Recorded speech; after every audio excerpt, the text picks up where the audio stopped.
dear colleagues, the Islamic Revolution in Iran was the beginning of a movement of a great nation of Iran to seek her own place in the world.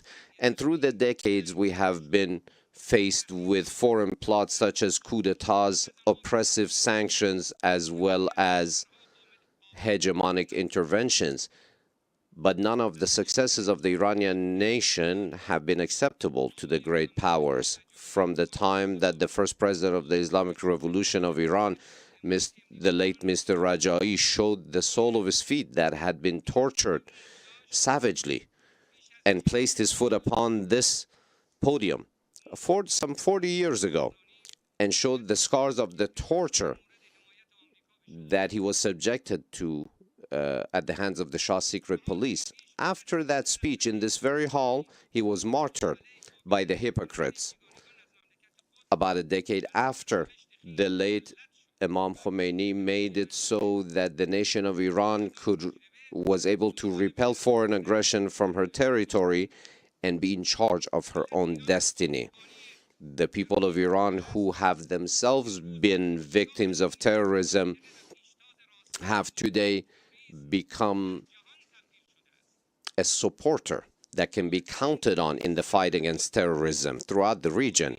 Today, the Islamic Republic of Iran, in order to reach her just aspirations, has spent much capital. From the time when Saddam Hussein tore up the Algiers Accord and attacked Iran in an unprovoked manner, all the way to the time when the American government trampled upon the nuclear accord. And we saw a new phase of criminal behavior against humanity. Some time ago, the previous president of the United States of America announced that ISIS was created by the United States of America. For us, it makes no difference whether ISIS, Daesh, was made by which administration, or which American government. What matters is that a government on the other side of this planet decided to bring havoc and chaos to the geography of our region at the expense of the lives and the blood of women and children and the innocents. But the Islamic Republic resistance put an end to that movement, to that destructive movement. And the leader that descended into the arena of the fight against terrorism was no one other than the beloved late martyr, General Qasem Soleimani. A freedom-seeking man who became a martyr on the path of obtaining the freedom of the nations of the region. And the previous president of the United States of America effectively managed to sign the document of the savage crime, an illegal crime, an immoral crime. And what was said in so many words shows that the oppression that is imposed upon the nations of the region in such a fashion, it has managed to heal some of the broken hearts that we saw in result of this crime. The proper pursuit of justice in the face of a crime that the American president admitted to have put his signature on will not be abandoned. We seek through a fair tribunal, we will pursue through a fair tribunal to bring to justice those who martyred our beloved General Qasem Soleimani. Ladies and gentlemen, the history of Iran is the history of a nation that has learned to stand on her own 2 feet and not to lean on anyone else, to depend on anyone else. Iran learned this lesson after, in both world wars, it announced its neutrality, yet was always subject in both wars to foreign occupation.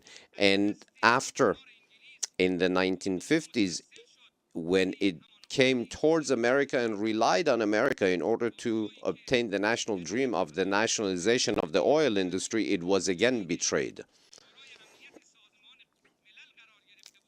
And after the nuclear accord was signed and accepted within the framework of the United Nations Security Council, even that accord was trampled upon unilaterally.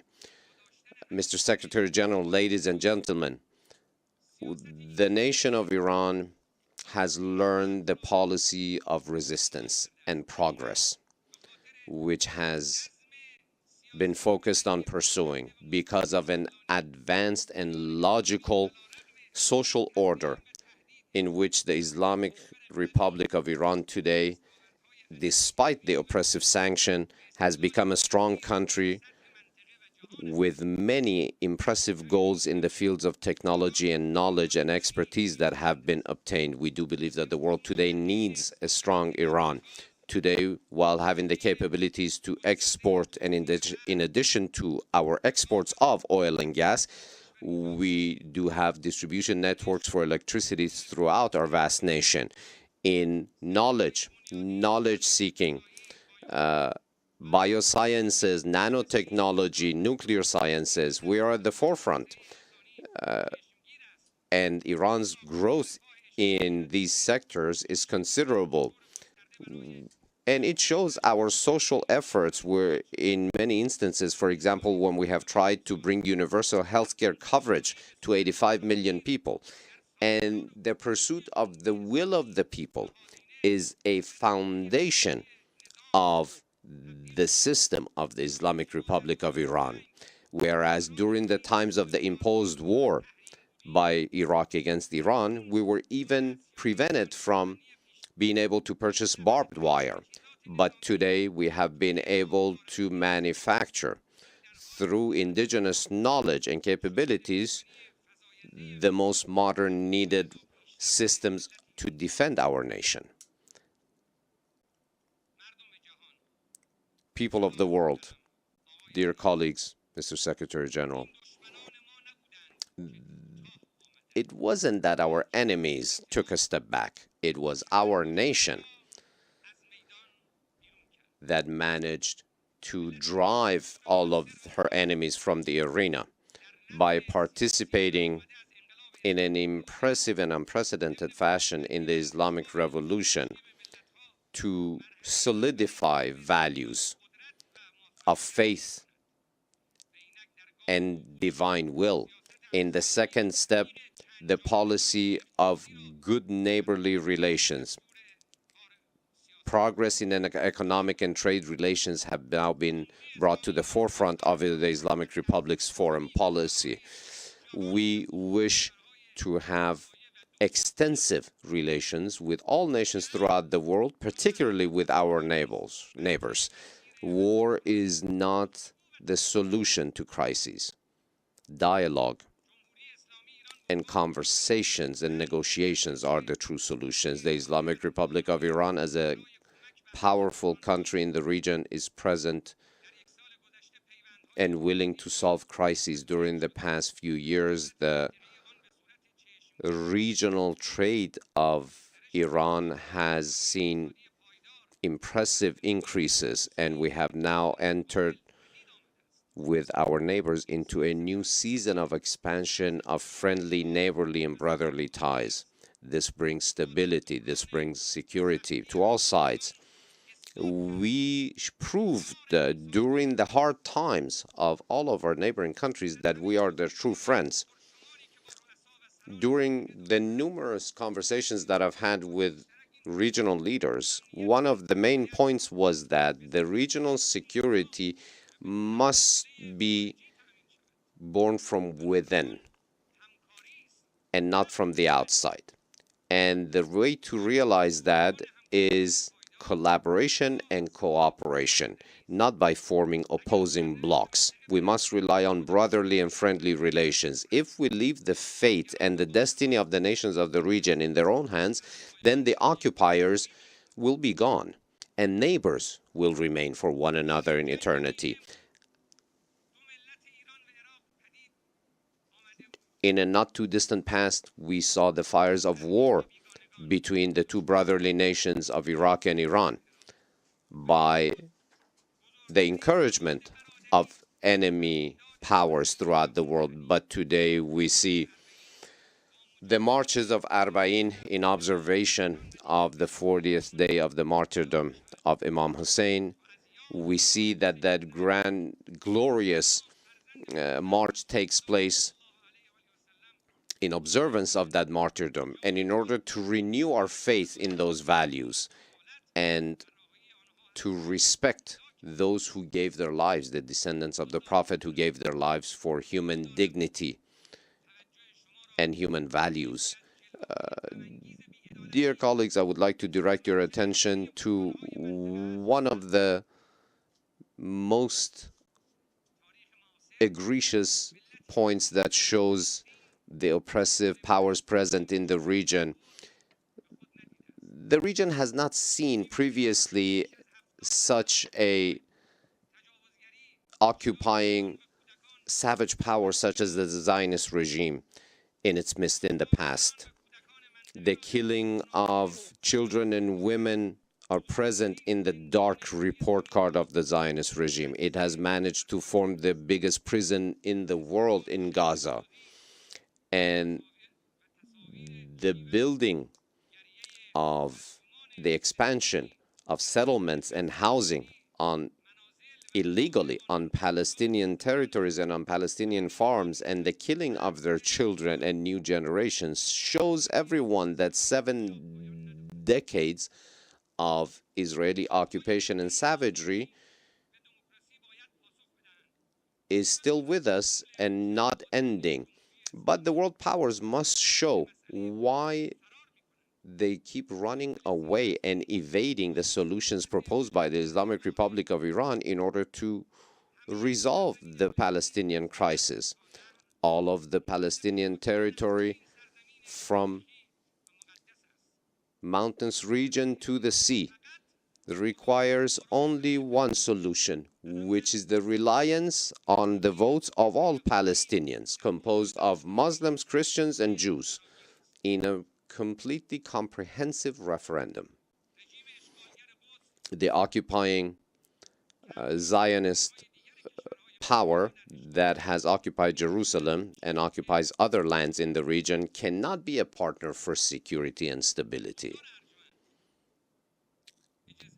Dear colleagues, allow me to focus your attention on another face of lack of justice and fairness, which is the double standard used when speaking of the nuclear capacities, nuclear science capacities of the Islamic Republic of Iran. And we all know that it's for only human and peaceful endeavors, but some countries are keen on portraying this as a threat in order to sweep under the rug what they should rightly face themselves, which should be denuclearization.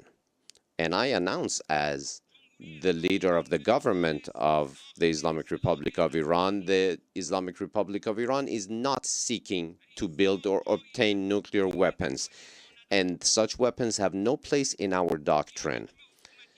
This has been brought into the framework of a fatwa, of an official fatwa announced by His Eminence Supreme Leader Imam Khamenei, and a Sharia-based fatwa issued by His Eminence is more valuable than any measures with any outside or international agencies. And all of this is taking place in an environment where countries themselves who seek to show us unjustly as a threat keep pursuing nuclear weapons and development and testing, and have made a gift of those weapons of mass destruction to the Zionist government. And those governments that must be disarmed are awarded. But those who are observing proper frameworks are even threatened by NPT measures. And in a framework where only 2% of the nuclear activities of the world are taking place in Iran, Iran has been the subject of 35% of nuclear inspections. I will repeat, only 2% of world nuclear activities are taking place in Iran. 35% of nuclear inspections are in Iran. So I ask all of those here present today to please focus on the next following points with precision. 1. The Islamic Republic of Iran, with goodwill, signed an agreement, accepted an agreement in 2015, and in a first phase did live up to all of her commitments without any exceptions. But the result of that was the trampling upon by America on that agreement, and as they themselves said in so many words, they were unprecedented measures, oppressive sanctions measures in history. Sanctions are an imposed punishment on the people of Iran for being freedom seekers. A weapon of mass destruction. That's what sanctions are. And abiding by those or cooperating in the implementation of those is helping oppression take root. It was America that trampled upon and left the agreement, not Iran. The International Atomic Energy Agency issued 15 different reports stating precisely that Iran had remained fully committed to all of her commitments. Number 3, Iran, while simultaneously paid the price for having lived up to her commitments, but as a result of the trampling upon by the United States and the cooperation of the European side by the United States, has not been given the opportunity to obtain the rewards of such agreement, the rights of such agreements. We did give the ample opportunities for those who trampled upon and left this agreement to return to it. We have been extremely flexible, and had it not been for our flexibility, the negotiations would have stopped in the very first few days. The logic of negotiations of Iran is a just analysis of what is going on, and our wish is only one thing: commitment, observance of commitments. Now, the issue of guarantees is not just for something that may happen. We're basing that on lived experience. We're speaking of the experience of America having left the JCPOA. And we have a year and a half of negotiations with the current American government for her to return to the fulfillment of her commitments. And while today they speak of observing their commitments to this deal, they keep repeating the same old stories of the past, which puts a great deal of doubt on her true commitment to return to this agreement. Which brings us to another challenge. Can we truly trust without guarantees and assurances that they will this time live up to their commitment? Of course, the Islamic Republic of Iran, with various well-established and vast relationships with countries across the globe, has managed to neutralize, in many cases, the sanctions and created new opportunities. According to the United States of America herself, as announced many times by many government officials, the maximum pressure policy has suffered an embarrassing defeat. We have found our path independent of any agreement, and we will continue on that path steadfastly. At the same time, while we are very serious in the negotiations, and we have shown and we have proven that if the rights of the people of Iran are respected, there is a great and serious will to resolve all issues. We believe that the knot of the nuclear deal must be opened from the same place where they managed to tie this knot together. Friends, esteemed representatives of nations, the last part of my words with you is based on the need felt throughout the world for world justice and fairness. Every single one of us, every single human, must be a part of building actively building a new world based on justice, based on human values. If we wish the new world to be acceptable, to be one of character, to be one that is powerful and successful in resolving challenges facing humanity, has no solution other than to be based on international fairness and justice, which needs the following principles. One, feeling collectively responsible throughout the world against oppression. Number two, respect for the wish and will of the people and nations, and refraining from direct engagement in their internal affairs. Three, elimination of double standards. Four, standing up against violence and war. Five, independence and prudence in the actions of international organizations. And most importantly, the creation of roles for dignified and qualified humans of experience so they can create this new system. Our viewpoint towards the horizon of the future is very realistic, and we firmly believe that based on divine promises as delivered by the prophets, justice will take over the world, and those who are true followers of divine commands will be blessed by the reappearance of the last Messiah. I thank you all sincerely for your kind attention. May the blessings of the Omnipotent be on you.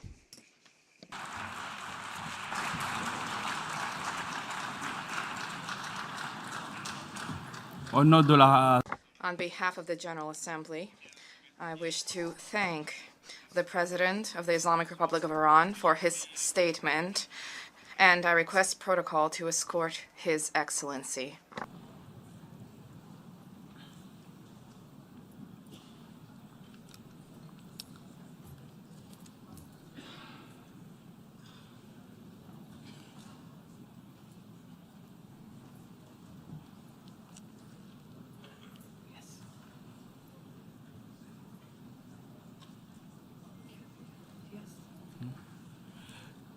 The Assembly will now hear an address by His Excellency, Mr. Khurelsukh Ukhna, President of Mongolia. I request protocol to escort His Excellency.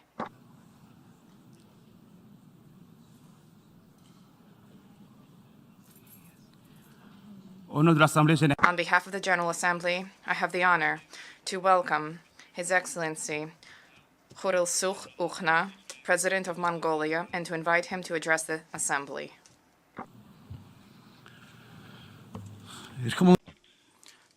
Mr. President,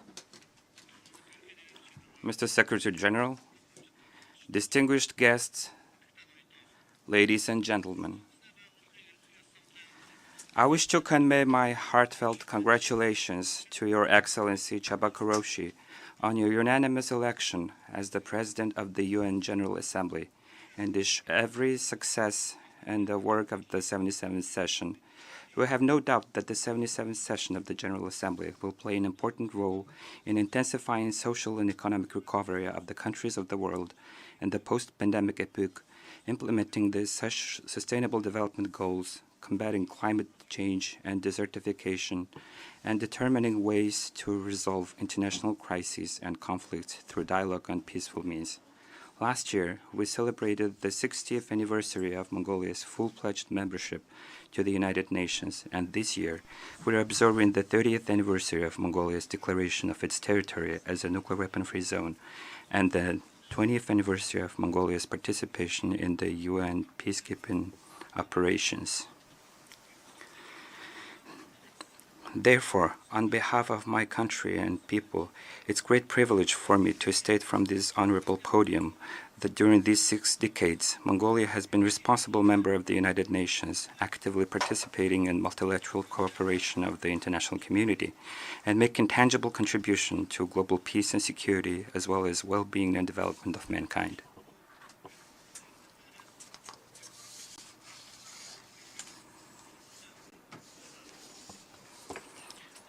Mr. President, the whole world is going through hard times of difficult ordeals and challenges, such as poverty, inequality, climate change, pandemic, and the pandemic-driven difficulties to customs, transport, and logistics, price increase, inflation, as well as geostrategic and geopolitical tensions.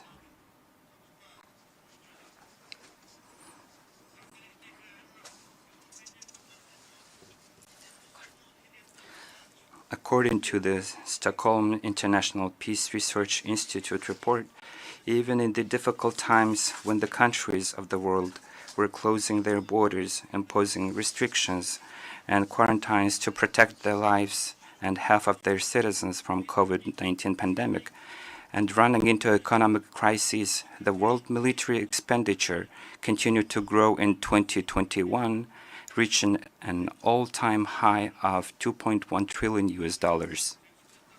If this huge budget and funds spent on the military and armaments were dedicated to the least developed and developing countries, how many millions of children's future would have been brighter? How many millions would have been lifted out of poverty? How many millions would have been freed from hunger and disease?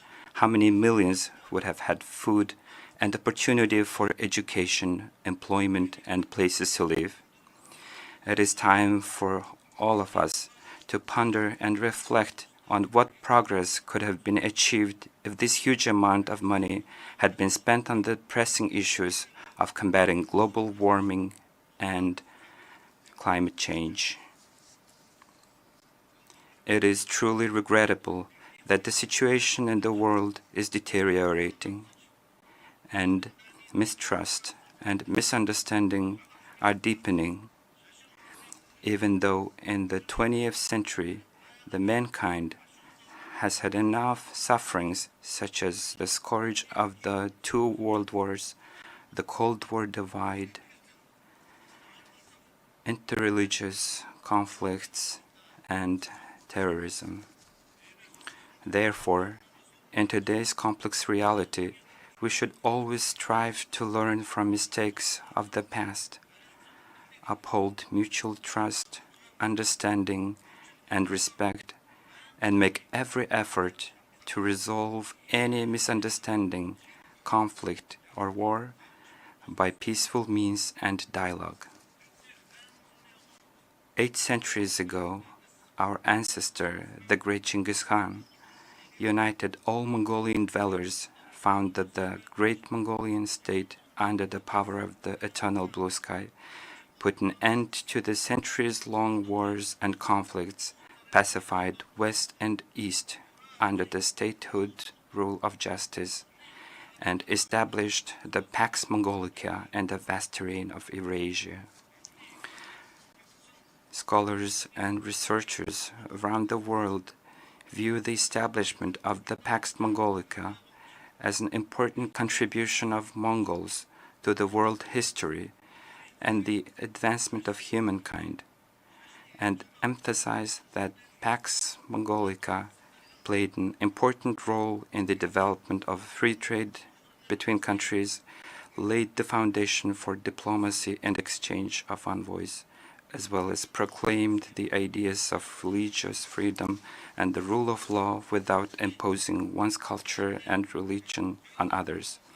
The UNGA resolution entitled 800 Years of Mongolian Statehood, adopted in 2005, highly appreciated the contribution of Mongols to the history of mankind and recognized that the nomadic civilization influenced inter alia societies across Asia and Europe, and in turn absorbed influence from both East and West, and in a true interchange of human values, further recognized the important role played by a strong and persistent nomadic culture in the development of extensive trade networks and the creation of large administrative, cultural, religious, and commercial centers, and likewise acknowledged the ever-increasing significance and relevance of a culture of living in a harmony with nature which is inherent in nomadic civilization in today's world. This indicates that Pax Mongolica contained progressive ideas which could form the basis of the collective efforts of the international community to maintain peace and stability in the modern world.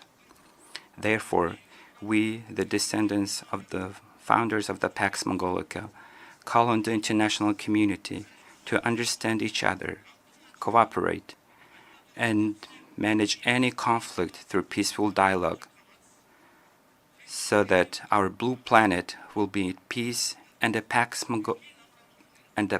Globalica will be established. We further call on people of the world to combine efforts to achieve this noble goal. Mongolia has consistently pursued a peace-loving, open, multi-pillar, and independent foreign policy. A clear recognition of this policy by the international community was expressed by the UN Secretary General Antonio Guterres as a, and I quote, a symbol of peace in a troubled world, end of quote, during his official visit to Mongolia in August 2022. Mongolia has been actively participating in the promotion of international peace and security, as well as peacekeeping efforts, and has put forward numbers of proposals and initiatives in the past. A notable example of which is the declaration of this territory as a nuclear weapon-free zone. In his statement at the opening of the 10th REFCON of the NPT, the UN Secretary General warned that humanity is just one misunderstanding, one miscalculation away from the nuclear annihilation. In this connection, I urge not only member state parties to the treaty, but also all UN member states to exert political will and courage to build a world free of nuclear weapons, unite and work together wholeheartedly and faithfully for the sake of our Mother Earth, peace, and future generations. Mongolia considers that nuclear disarmament, non-proliferation, complete elimination of nuclear weapons, and establishment of nuclear weapon-free zones are the best and effective means of building a world free of nuclear weapons. Therefore, we consider the international recognition of Mongolia's nuclear weapon-free status as our tangible contribution and effort to this cause.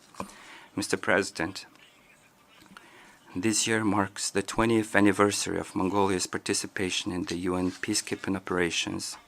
During this period, more than 20,000 Mongolian military personnel have served in the UN peacekeeping operations and other international peacekeeping operations in hotspots around the world. Since 2006, when Mongolia sent its first female officer to the UN peacekeeping operations, by the number of female peacekeepers, we are among the top 20 in the ranking of 120 troop contributing countries. Mongolia is firmly committed to the implementation of the UN Security Council Resolution 1325 on women, peace, and security, and the call by the UNDPKO to increase the number of women serving in the UN peacekeeping operations to 15% by 2027. Within the framework of this objective, at the initiative of Mongolia, we have hosted an international conference on strengthening the role of women in peacekeeping last June. The conference, which brought together female peacekeepers from more than 30 countries and representatives of the international organizations, became a notable event for sharing and exchanging knowledge, experience, and lessons learned. We have also put forward an initiative to host this conference every 5 years, and it is our hope that the relevant UN entities and troop contributing countries will support this proposal. It is my pleasure to underscore that the United Nations and its leadership have been greatly appreciating the genuine contribution of peace-loving Mongolia to the UN PKO and the sacred cause of strengthening international peace and security and rendering full support to our proposals and initiatives. Mr. President, Mongolia has consistently proposed the establishment of a dialogue mechanism with the view to contribute to the peace and security in the Northeast Asian region and the efforts of